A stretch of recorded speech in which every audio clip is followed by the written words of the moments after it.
This is the scooter I've been riding for the past month. It's powerful, stable, with long-lasting, detachable battery. Whether it's the ride for you, let's inspect the Turboant X7 Pro.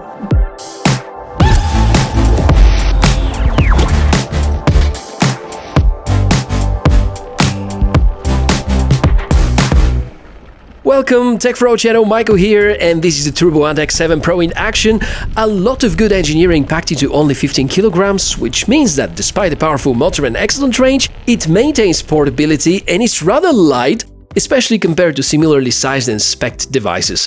I think the market is overwhelmed with different scooter models. Choosing one is often quite a challenge and can be very confusing, but that's why reviews like this one could help you a lot.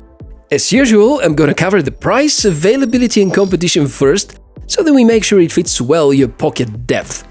Turboant are asking for it $449, that's currently the best price you can buy it at. When launched a few weeks ago, it was around $600, probably the price will get back close to this value after the holiday season.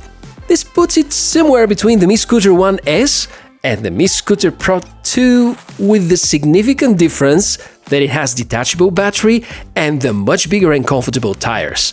Definitely, we can think of it as an affordable sub-$1,000 scooter, and its key selling points are indeed the unique design and the awesome battery mechanism. Unboxing it now, most electric scooters arrive well packed, and the X7 Pro makes no exception from that rule. Arrived in this big box and was pretty much assembled with a few minor components to mount. It's all very easy and no special skills are required, just to know how to use a hexagon wrench tool.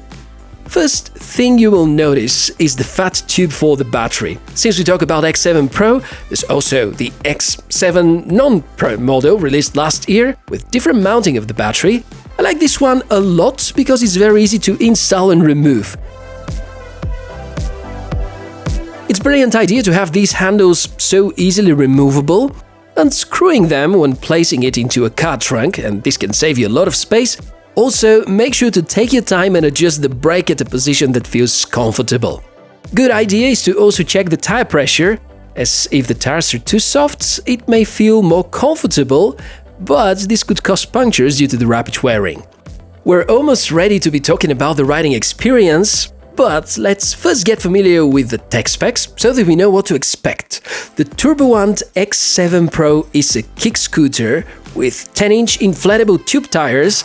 I've had no punctures with it so far, and my belief is that this kind of rubber used will guarantee the tires have generally less punctures than Mi Scooter's tires.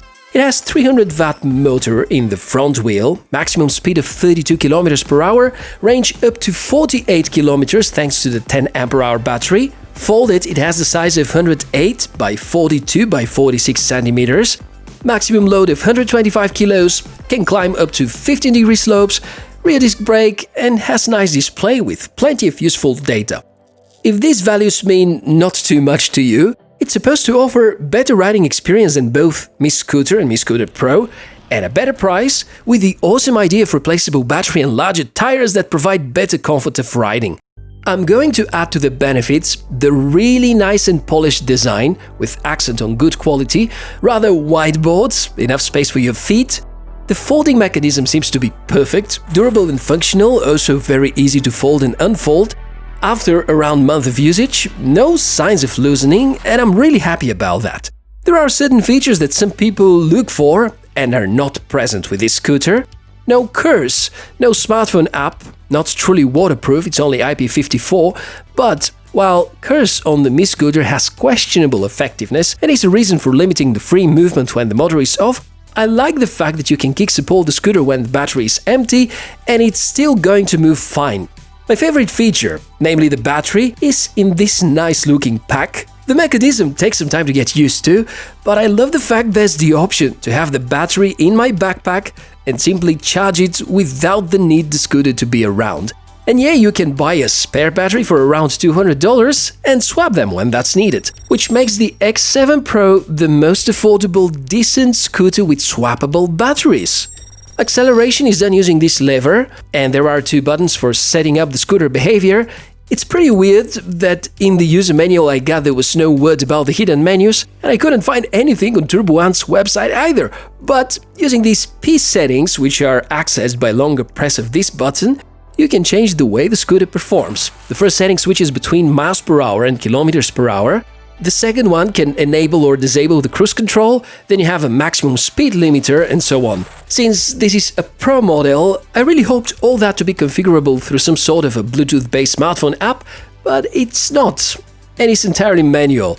I couldn't find any odometer data, so to me it's pretty unclear how much exactly I've been riding, but it must be something around 150 kilometers so far.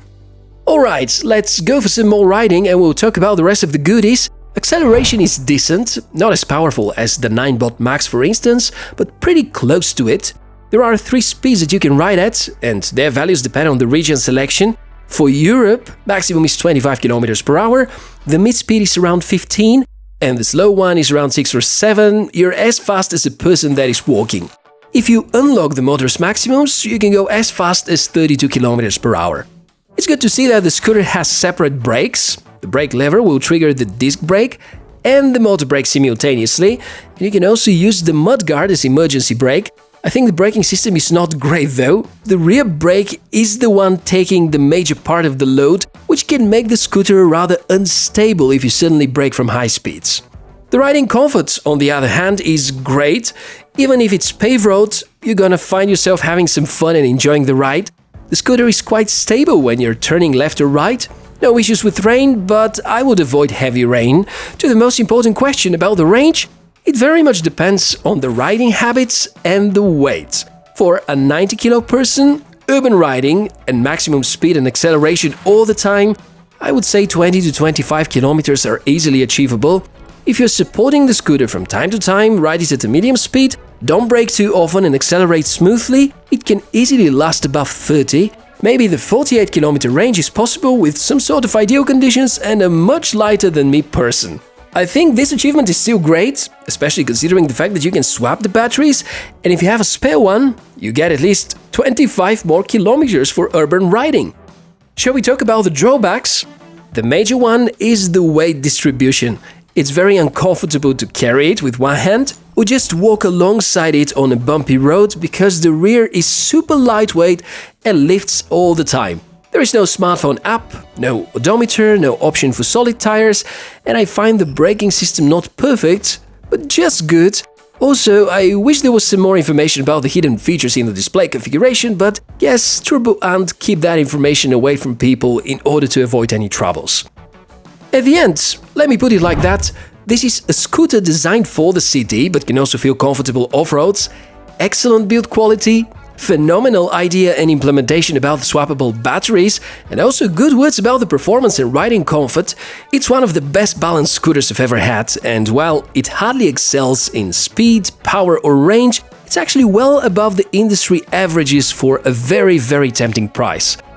I think you're already sick of hearing bold claims about me scooter killers or best-in-class things, so just call it a great choice for urban transportation and definitely a model to shortlist when making your final decision about your next or maybe first scooter.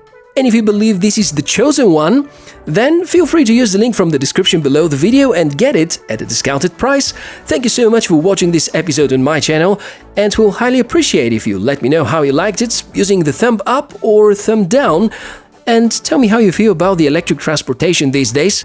An electric scooter or electric bike is your preference? If any questions related to the topic, I'll keep an eye on the comments. Keep safe, enjoy your day, and see you in the next episode.